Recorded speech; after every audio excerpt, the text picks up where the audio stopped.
So we are currently in the Baltimore and Ohio Railway Museum visiting the C&O's last articulated locomotive, the H-8 Allegheny 2666 wheel arrangement, 2 pilot wheels, followed by 6 drivers, and then another 6 drivers, and then a 6-wheel trailing truck.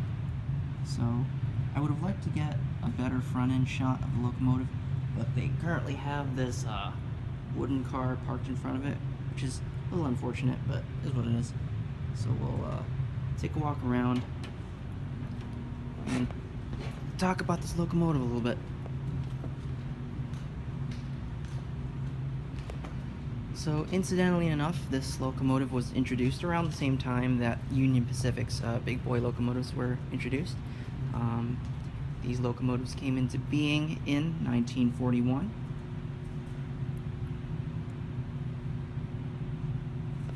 They were designed by the Advisory Mechanical Committee, built by Lima Locomotive Works.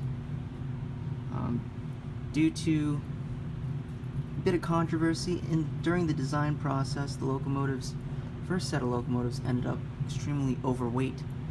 They were billed as being 724,500 pounds, when in actuality the first 10 locomotives ended up weighing closer to 778,000 pounds, which is a tad bit heavier than the second production run of the big boys. So that makes this locomotive right here, number 1604, the heaviest American steam locomotive ever built. Operating boiler pressure was 260 pounds, which was relatively low, but lower boiler pressure did translate to cheaper maintenance costs. 67-inch drivers when new, meaning that there's a rated tractive effort of 110,200 pounds. Of course, in actual service, when the wheel diameters wear down and the wheels are trued, you end up with a driver diameter closer to 65 inches, which means total tractive effort does jump up a bit. The highest recorded drawbar pull during one of the dynamometer car tests was actually 119,500 pounds, which is pretty impressive. As you can see in this diagram, and we'll look at it later, the last axle on the 6-wheel trailing truck is actually equipped with larger diameter wheels. The locomotive was actually provisioned for the application of a starting booster, which was ended up never being applied. But had it been applied, it would have added another about 14,000 pounds of starting tractive effort. The tender is unique in that it has a 6-wheeled leading truck and a 4-wheeled trailing truck. This was due to the fact that in order to fit the entire locomotive into the clearances available and the turntable length available, they had to raise the height of the water cistern, meaning that there was more weight towards the rear of the tender, which necessitated the 4-axle trailing truck. As you can see here, the tender capacity is 25 tons of coal and 25,000 gallons of water. Some of you might know that a couple years after the Alleghenies were initially built, one of the C&O's executives went over to the Virginian Railroad and then decided that the Virginian needed its own fleet of simple articulated locomotives like the Allegheny, so they tacked on an order for 8 duplicates, which they classed the AG locomotive. The Class AG tender featured a raised water cistern over the original Allegheny tender, which increased water capacity to 26,500 gallons. Basically, this curve here on the AG is actually almost non-existent, so the water height is a little higher here. Sure, it gives you the extra 1,500 gallons.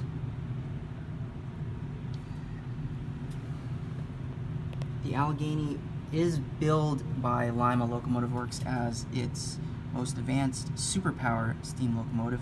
Superpower originating from the Berkshire type locomotive 2-8 4-wheel arrangement.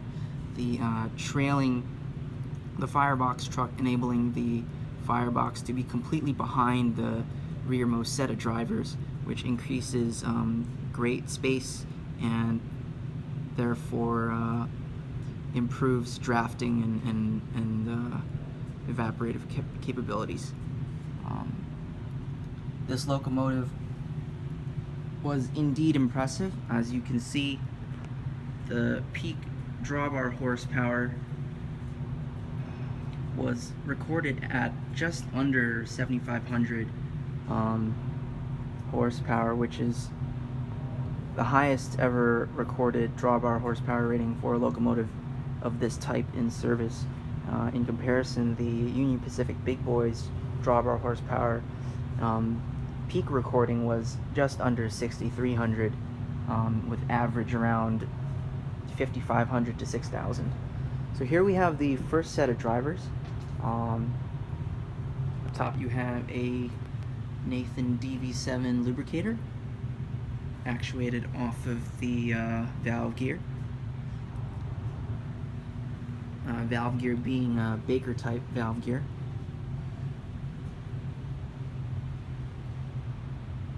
If we walk back towards the front of the locomotive, you can sort of see all these flexible steam piping that allows the front articulated engine unit to pivot freely from the boiler.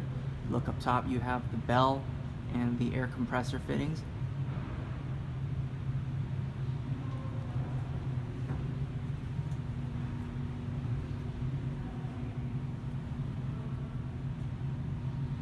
Due to the original run of Alleghenies being so overweight, the axle loadings are also quite impressive. The forward engine actually bears, I believe it's like 86,000 pounds or so per axle, which is well above what would now normally be considered the maximum axle load for locomotives. I believe now the maximum axle load for high-speed diesel locomotives is no more than, I want to say, 72,000 pounds. So 86,000 pounds being 14,000 pounds over that. This would have required some heavy-duty track.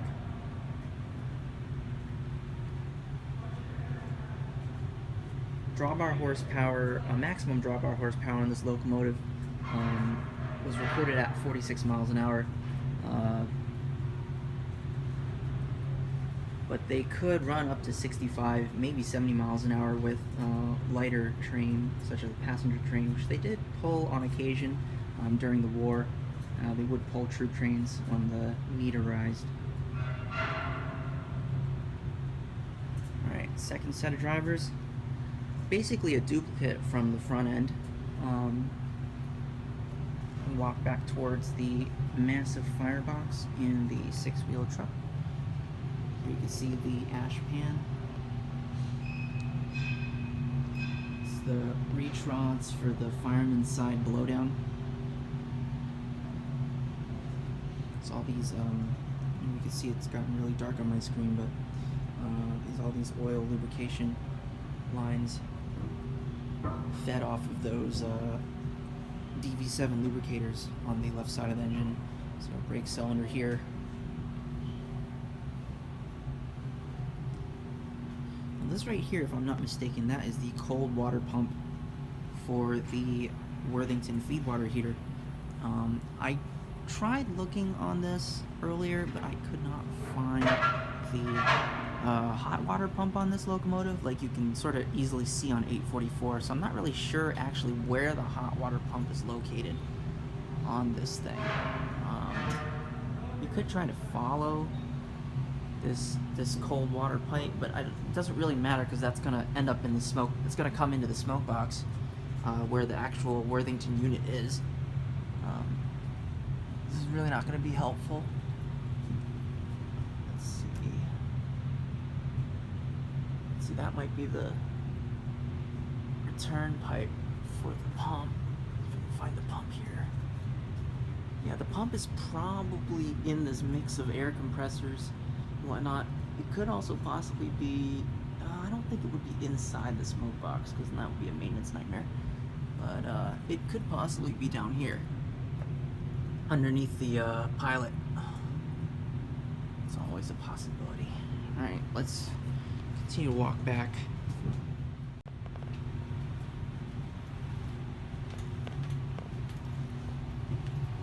Alright, so we're back at the six-wheeled truck.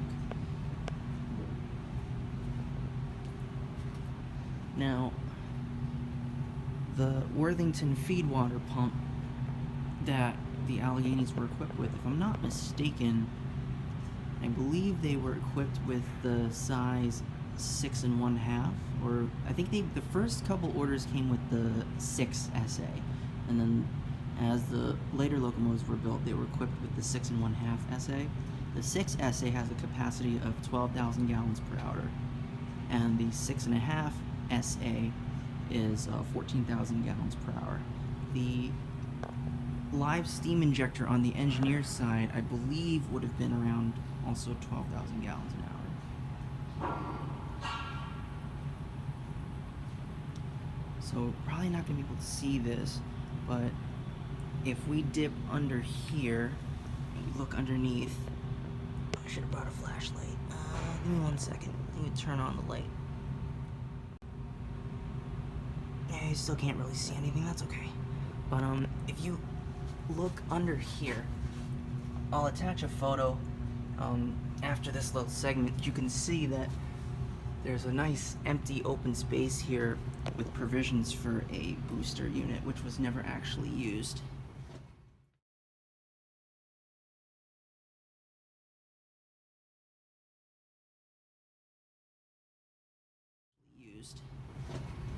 You step up here into the joint, you can see the stoker, which is not really connected right now, but this is what would have fed the coal into the firebox from the tender. I believe the Alleghenies were equipped with a standard type MB stoker.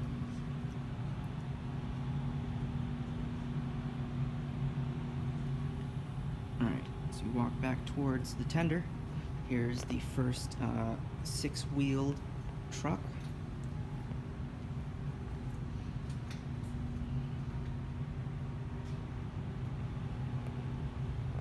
Followed by the four-wheel trailing truck. Let me turn off that light real quick.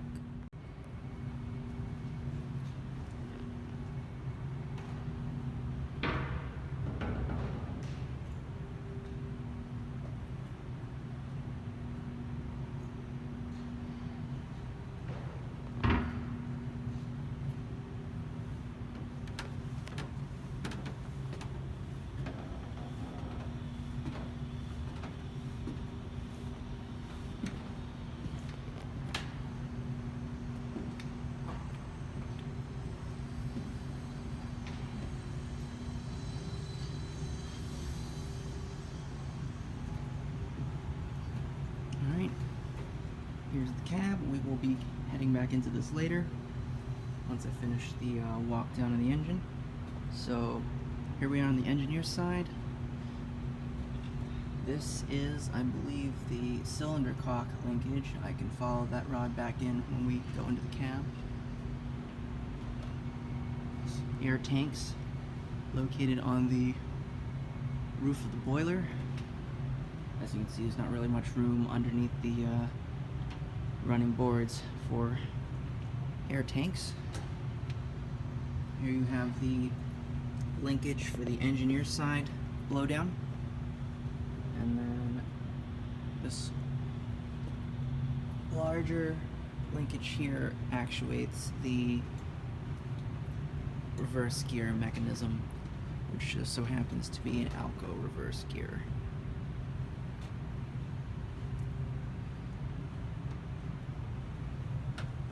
On the right side of the locomotive you have the valve oil distributors, also actuated by the valve gear.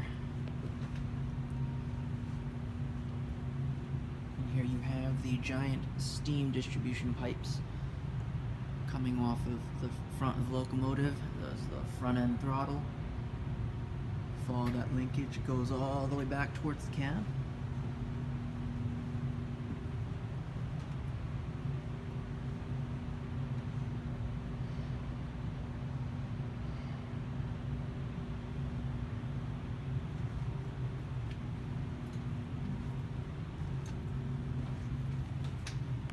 And here's a nice close-up shot of the Baker valve gear.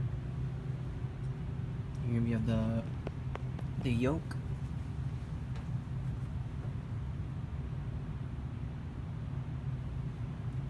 Of course, the gear is currently in neutral. Push the yoke forward to make the locomotive move forward. Pull it back to put the locomotive in reverse. And of course, any position between full forward and full reverse are the different adjustments of the valve gear, which you would use to economize the use of your steam. Full gear on an Allegheny, I believe, was 85% cutoff, or 85% admission of steam. Well, admission of steam for 85% of the stroke, power stroke. Excuse me. It's the second valve oil distributor. So I feel like this should be explained. There's two different types of lubricating oil on a locomotive. You have the regular oil that's pumped on the other side that goes to all of your sliding surfaces outside. You can lubricate bearings of certain along certain portions of the locomotive, as you saw back on the Firebox truck. A lot of those oil lines come off of those lubricators. Valve oil is much thicker. Valve oil is actually introduced into the live steam going into the cylinder, and it lubricates the cylinder, the valve fittings and the cylinder fittings.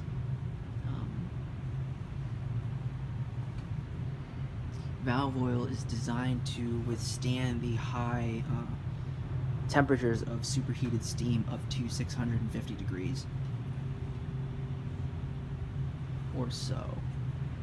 Alright, so here's the other side of the front of the locomotive. I'm pretty sure the hot water pump for the Worthington heater is in here somewhere, so that's probably why we can't see it. Alright, so let's come back.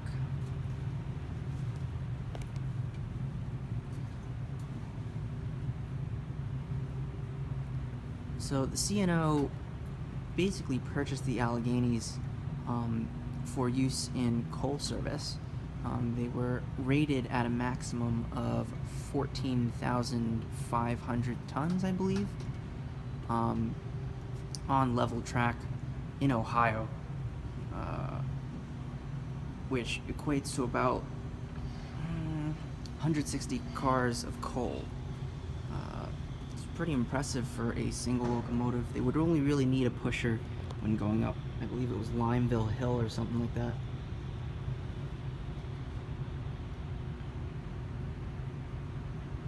It was with 14,000 tons of coal that one of these locomotives hit that drawbar pull of 7,500 horsepower at 46 miles an hour.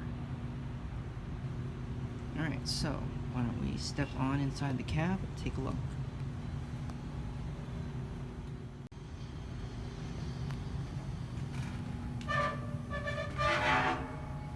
Alright, so this is the cab of an H-8 Allegheny. Everything, well, not everything, but most things are pretty clearly labeled. Whatever's not, I will try to identify to the best of my ability. Before we look in here, really, let's take a look at this ginormous coal bunker tender. 25 tons of coal, as built. Of course, if they wanted to increase coal capacity, they could weld coal boards onto the top of the tender here, probably increase capacity by another 4 tons or so. Here's the stoker screw.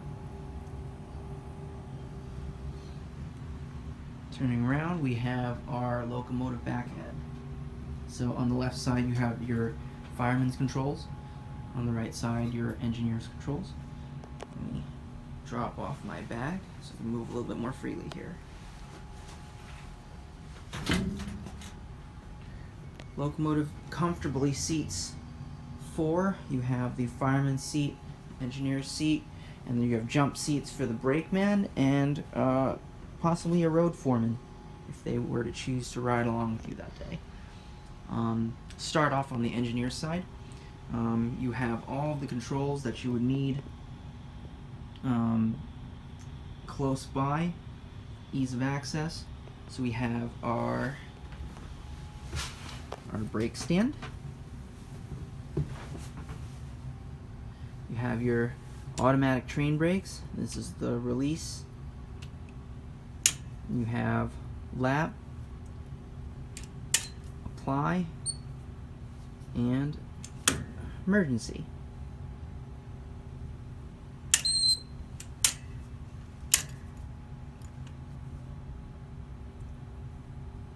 I believe those are the brake notches. I'm not completely sure. I almost want to say this is Schedule 8 ET brakes, in which case I think those notches would be correct for that schedule.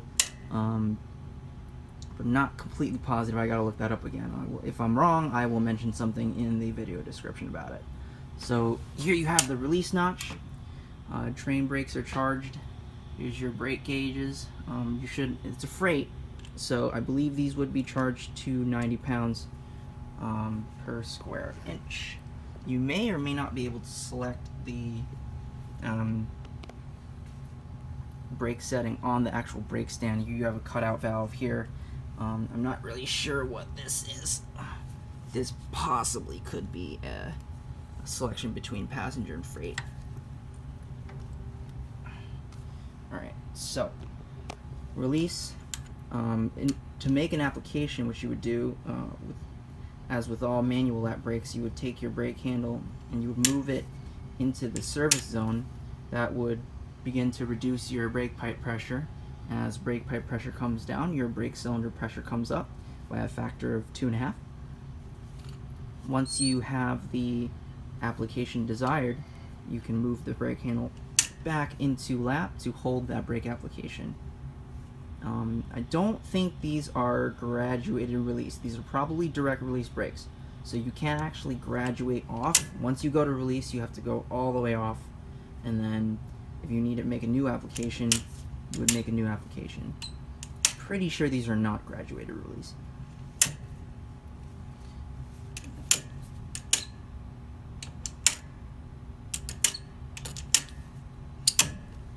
Up here is your independent brake, spring loaded to the release position. You can have various levels of application past the release position over here, and then if you need a quick apply, you can sort of push the handle this way to more quickly apply the locomotive brakes. If you need to bail off, you would push the brake forward and bail off, like that. Over here you have the throttle, which is of course locked, so it doesn't actually move, which I don't think you really want it to move anyway, because then you're really sort of actuating all that control mechanism that's down here, which you don't really want to do. It's something that's not been lubricated in a while. Down here is your reverse gear, currently in the neutral position. Of course, push it forward to make it set the locomotive up to move forward, pull it back to have the locomotive go in reverse. I believe actually the reverse gear is slightly out of neutral, because neutral would be this little notch right in the center here, which is interesting. Allegheny comes equipped with 2 separate sander controls. I believe one for the front set of drivers and one for the rear set of drivers. I don't know exactly which one is which. You got forward sand here, reverse sand that way. Same thing with this unit here. Forward sand, reverse sand. I believe that is the off position. Over here is the rod for the manual blowdown on the engineer side. Down here, you can be able to see it down here, is a valve for a continuous blowdown.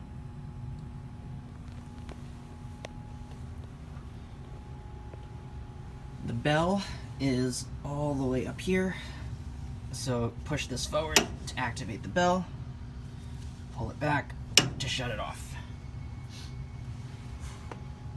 Now, an interesting thing about the Alleghenies is that they were designed with as modern appliances as Lima could get their hands on, and that included a Velico whistle valve, which is not a pull cord, it's actually an actuated valve. So this is it. So you press down, and that would send superheated steam to the whistle. Basically, this valve is on or off. There's no intermediate settings on this valve, so it was not possible for the engineer of an H-8 to achieve any sort of tonal variety with the whistle. Basically, he could not quill that whistle, so it was either on or off.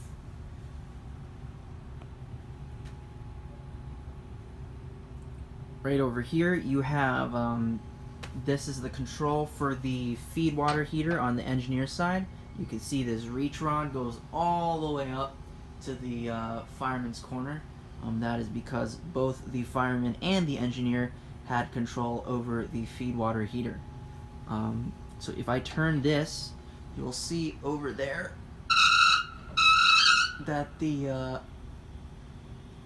universal joint causes the fireman's control lever for the Feedwater heater also to turn. I think it's pretty neat. You got a dual steam pressure gauge right there, 260 pounds operating pressure. You got a low water alarm.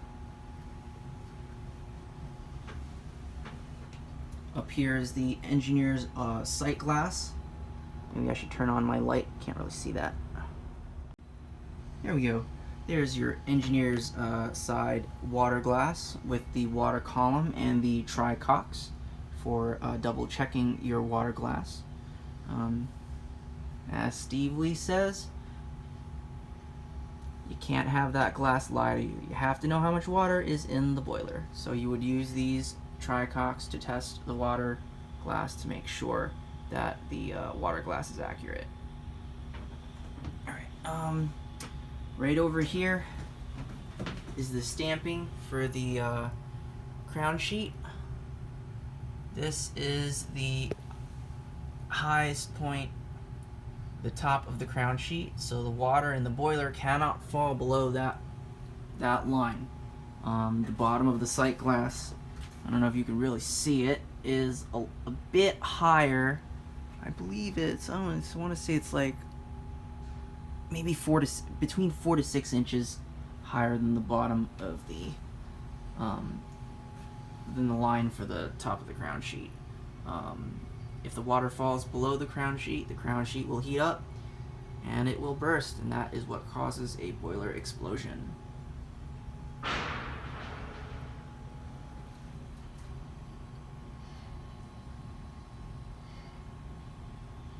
Of course, the optimum amount of water carried, as seen in the sight glass, will change depending on the gradient of track that you're on.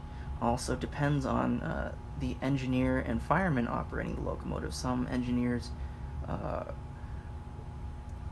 were what you would call low watermen. They preferred to run with as low water level possible, which would maximize steam generation and ultimately increase the power output of the locomotive. But of course, you would need to be very skilled to run a locomotive like that to avoid a boiler explosion.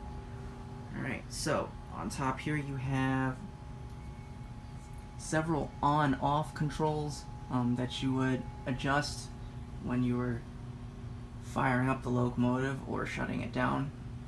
You have the cab heater here, you have mechanical lubricator controls, dynamo controls, injector master control,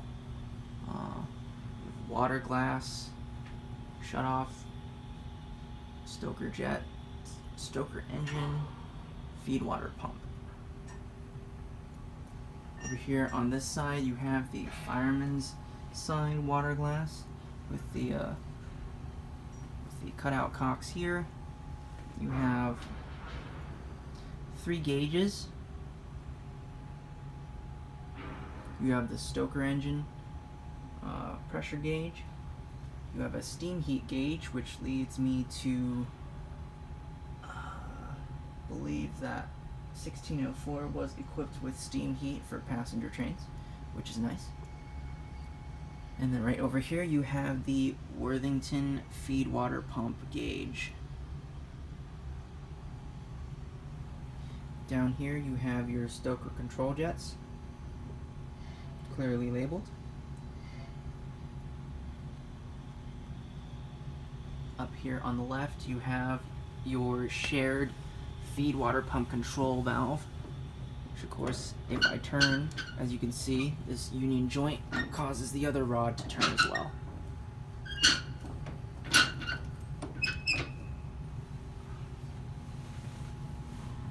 You have a couple other controls down here that I'm not completely familiar with.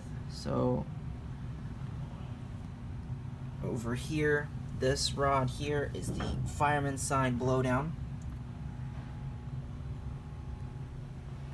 Down here you have your grate shakers.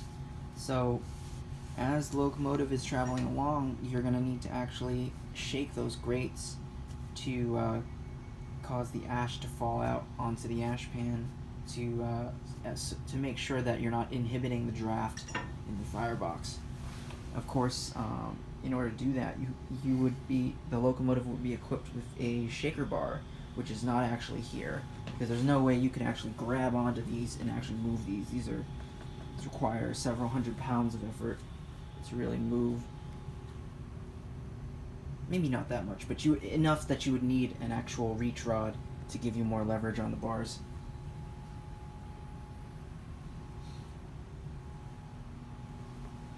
Up here you have your headlight controls.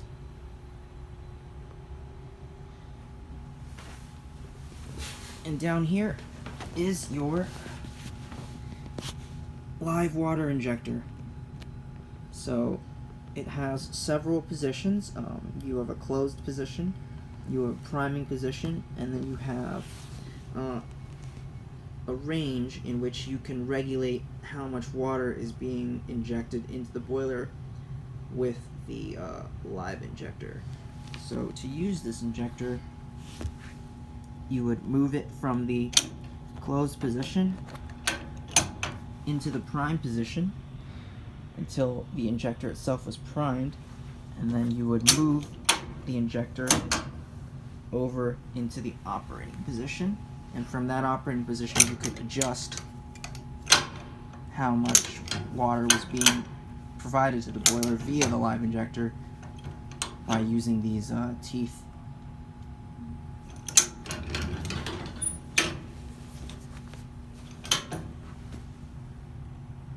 Back here is the injector overflow control valve. Not exactly sure on how that functions. I mean, it's obviously, by the name, it's an overflow valve, so you would see water coming out the bottom right side underneath the engineer's side of the cab with that. So, but I don't want to really go into what that does without actually knowing exactly how it works.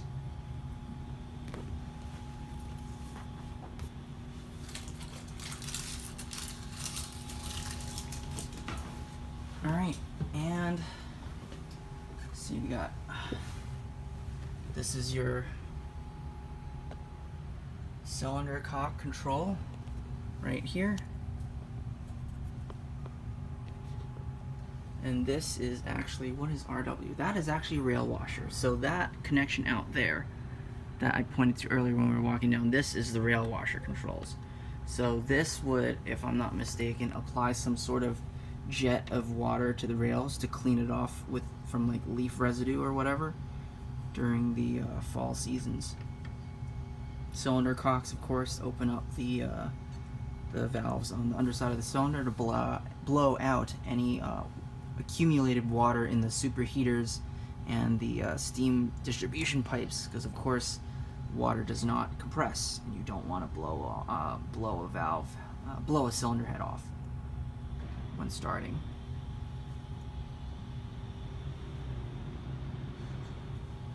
Let's see, what else we got in here?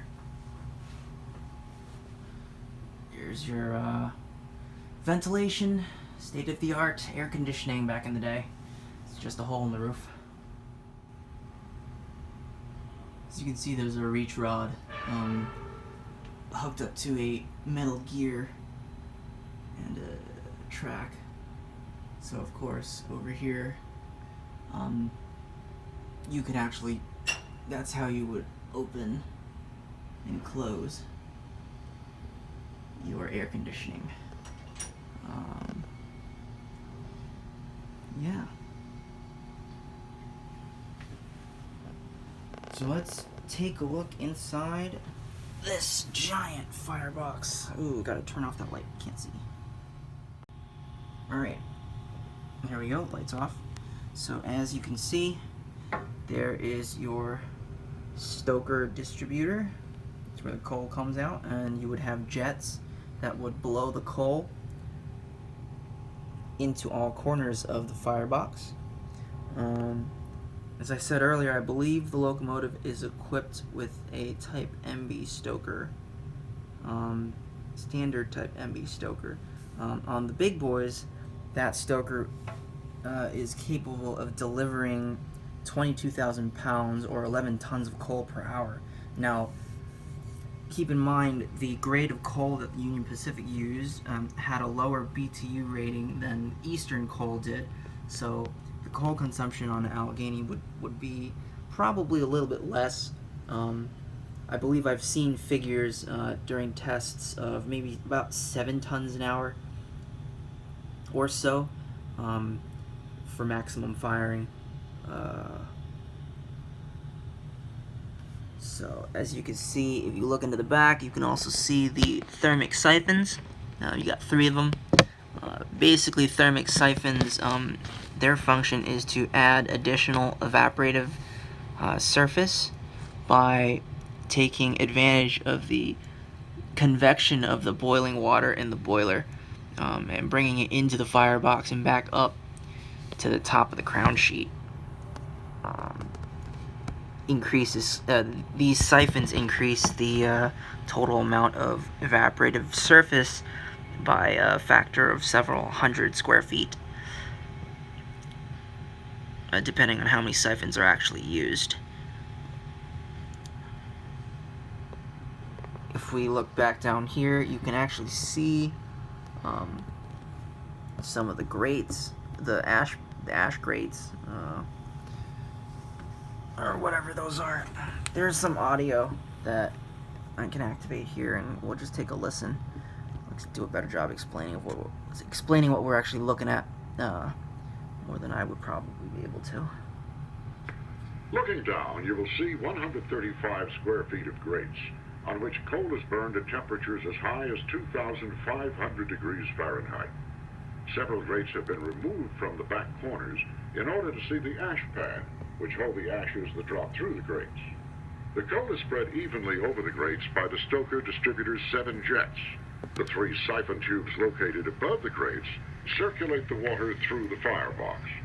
Notice the brick arch supported on the siphon tubes, which normally extends 2/3 of the way up the tubes. The brick arch retards the movement of the smoke and hot gases, providing more time for combustion before the air is drawn through the flues and out of the stack.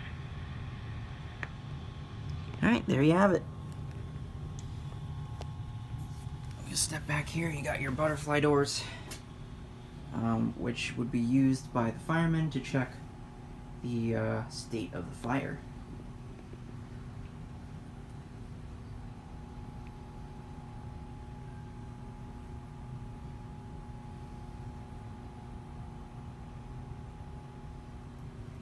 And there you have it. This is C&O's Allegheny Class H-8 steam locomotive. If you've been watching some of my other videos, then you'll know that there's a train simulator version of the locomotive converted from MSTS that I've been tinkering around with, so I hope to get that project done pretty soon, and maybe if we're lucky, someone will take up the time and actually develop this locomotive for a train simulator, which I think would be pretty neat. Well, until next time, thanks for watching. See ya.